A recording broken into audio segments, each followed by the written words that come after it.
What's up, Goon Squad? Today's a new day and we're ready to get stuff rolling. Alright, so we're going to start sanding this hardtop today, early in the morning, get it ready for paint. We might get it painted today. I'm sure we will. That's our goal for today.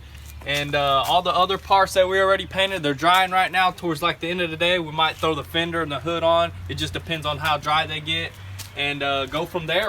Alright guys, so I'm sanding it with a 400 grit wet sandpaper. That's what you need to sand with. If you prime or something, use 400. That's what's recommended. That's what professionals use. So we're gonna go ahead and hit the top with a DA, and he's gonna keep wet sanding the sides.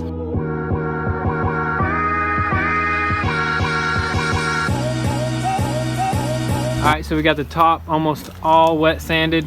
We got a few more spots to get. We got to take off that glass and sand in that crevice there, and then we just got to clean it up, wash it off, and get it prepped for some paint. Took us about a couple hours, 2 hours I think, because we do want this to look awesome. So it's super smooth. We're not trying to get any orange peel, so we made sure we sanded it down extra smooth. So we're gonna go prep the paint booth. This is not gonna get painted in the shed because there's not enough room in there for this hardtop, so we're gonna set something up outside. All right, so we are gonna set up the tent, and we're probably gonna set up some walls also.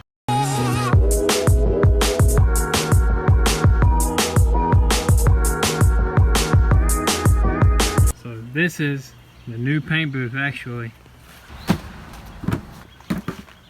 That should do the trick there. Take you guys inside the shed right quick. Just wanted you guys to check out these bars and the hood. It's looking pretty dang good. Right now I'm gonna go ahead and clean this top and rinse it down with the water, and we're gonna get ready for paint.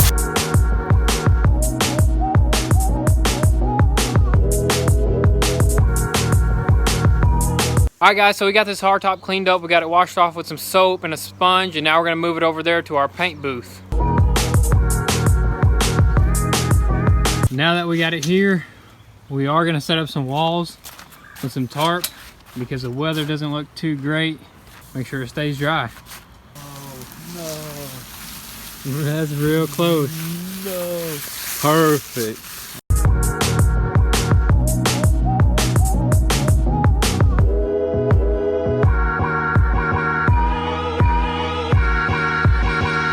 So it's starting to rain a little bit, but this is what we got set up here. Take you around. Trying to minimize that flapping from the wind. I'm gonna take you guys inside. We're gonna get it taped up, and then we are going to wax and grease remove it, and then we'll be ready to paint. Now we're gonna put tarp here, cover that up, cover the insides of this hardtop off, and also put some tarp here.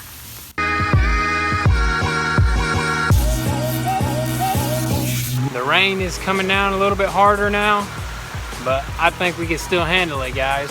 Hopefully it stops here in a little bit, and we can continue working. I mean, we're working regardless, so hopefully that wind don't pick up anymore. So we added a tarp on the top there because it is supposed to rain a little bit harder, and on the inside it did somehow manage to seep through a little bit, so we went ahead and took care of that. We're also going to hook up this fan because we do need that. So this is the real deal here. This is the outtake fan, and this is the intake suction filter. So that should give us a really good flow. Mixing some more paint for the hardtop this time. Hopefully we slick this in just like all the other parts that we painted.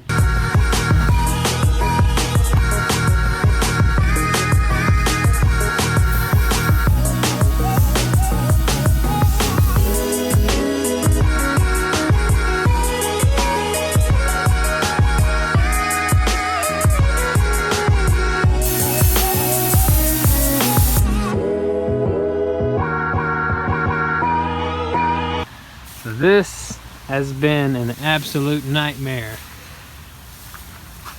As you can see there, it did not look good. We can't figure it out. If there's water, humidity in the lines, too humid outside, could be a bunch of different factors that are causing this paint job to not throw down right. So we're gonna hold off on this, and tomorrow it's supposed to be sunny, so We'll probably jump right back on it tomorrow. Some of it threw down pretty well, but then there's spots that are really weird and funky, so we don't want to waste any more paint or any more time.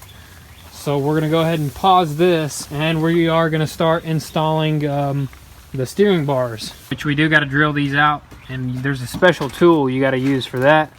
So you got to take off both of the wheels, and then you got to get a reamer, 5/8 reamer.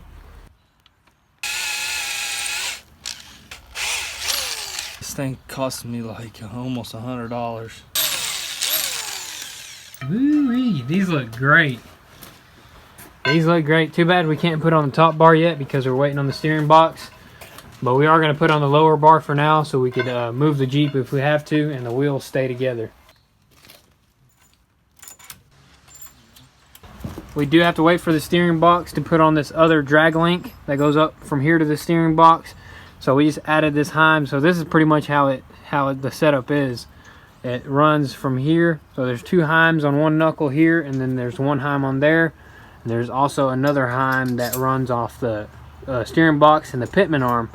So we got to wait on that, which will be here in about 2 days, I think. So it's got to be a little bit patient, but we are going to go ahead and install the track bar. So you do also got to ream this hole out for the track bar because we are using a Heim up there. So we're going to ream that out right quick. Get it all the way through? Yep.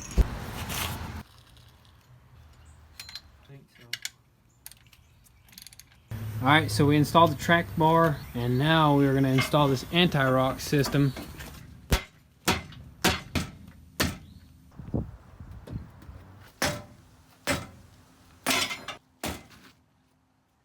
I don't know where to put it right now. Right, you got to adjust it. So now we got to put together the actual sway bar links, which they should be pretty simple. We just put these together, just how it shows in the picture. Now it's time to put them on. This hole is going to have more body roll because, you know, it has more leverage pretty much out there. Less leverage there. So we got the anti-rock system on. We'll probably be doing some adjustments later. We just got it pretty much just fastened on there. It's not torqued down or anything just yet. Alright, so today was another good day. We did run into a few issues, but we're going to get back to that tomorrow, and we're going to figure that out. We got this anti-rock sway bars hooked up. We got the steering links hooked up. We just got a few more things that we're waiting on before we get on this other link on. So we're waiting on the steering box. That's our last thing we need to connect all the steering and put the front end together, the grill, the fenders, and radiators and everything. And then we'll start the Jeep up for the first time, button everything up, the alignment on it, and get it ready for off-road. Like and subscribe if you're new to the channel. Also, leave a comment down below if you got any suggestions, any advice. We always appreciate that. Be sure to check out goonsquad.com to copy you a hat, copy some merch. We're about sold out of the hats, but copy you a shirt, copy a hoodie. We do ship international now, so guys, my international fans out there, support your boys. If you want to support us, go to our GoFundMe, help us out there, or you can become a Patreon. That will be even better. Or you can like and subscribe and hit that post notifications button to watch a new video when it comes out right away. The link is going to be down below to those links. The website, the GoFundMe, and the Patreon, and also my Instagram. Be sure to follow me there if you don't follow me yet to get the inside scoop of what's coming next before YouTube. But guys, be sure to catch us tomorrow. We'll probably spray in that hard top, get it looking slick, get it looking right, and throw it back on the Jeep. And then we're going to keep working. Hopefully that steering box comes in soon. Be sure to stay tuned, and we'll catch you guys tomorrow. Peace!